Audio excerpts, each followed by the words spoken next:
And I will say too, it makes sense from a company standpoint to release the Snyder cut.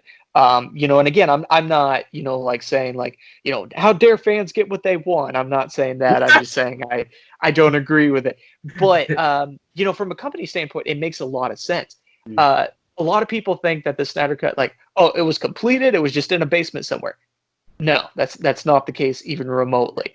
They are investing another $30 million into this to complete as much of the Snyder cut as possible. That being said, with the quarantine and with the prices of the actors, they're not getting the actors back to shoot the additional scenes that were uncompleted.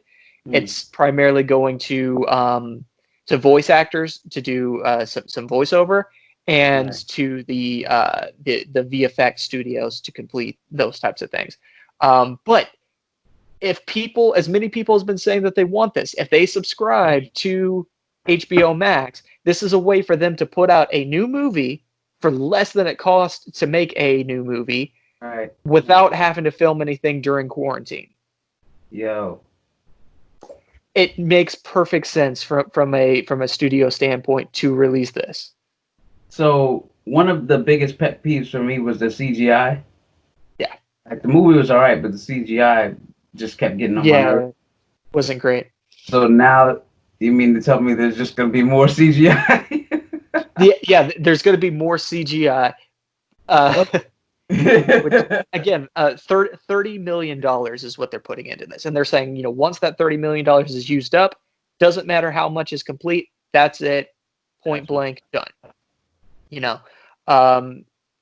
But yeah, I mean, some of the actors said that, they'll come back and they'll do voiceover for certain scenes, like the character will be off screen, but you'll hear their voice talking and whatever. But they're not filming any new scenes, just going to be CG and just going to be additional voiceover. So I wonder if Ari Spears is going to get hired for voiceover. He does the voice, people's celebrity voices pretty well.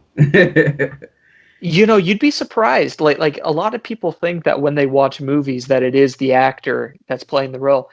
If they're not showing the actor's face, it's usually a body double. Like, sorry to break it, people, when you see an actor's butt, not their face, probably not really the actor. And you know how often I see work for voice doubles being like, well, we can't get the actor to do this scene because their contract's already ended, so we're going to put in a body double and get somebody to match their voice. What? All the time. And you think that Star Wars, when you're not privy to that information, you think that Star Wars is just something that happens every so often? Man. I wonder, but that leads me to wonder what the guy's voice sounded like. Like, why not just let him speak as Darth Vader? They went and got James Earl Jones to do the voice acting for him. Maybe his voice wasn't strong enough. He had the size, but maybe his voice wasn't strong enough for what they were looking for. Yeah. But it's funny to me, like, working in television, working in movies, when I know what the person's body double looks like and I know what the actor looks like. Because I watching these movies, because I'd be like, well, that's John. Now it's back to Bill. Now it's back to John. Now, whose voice was that? Because I know that's not John's voice. Yeah. Oh man. Yeah. I mean, so just like with me with pro wrestling, right?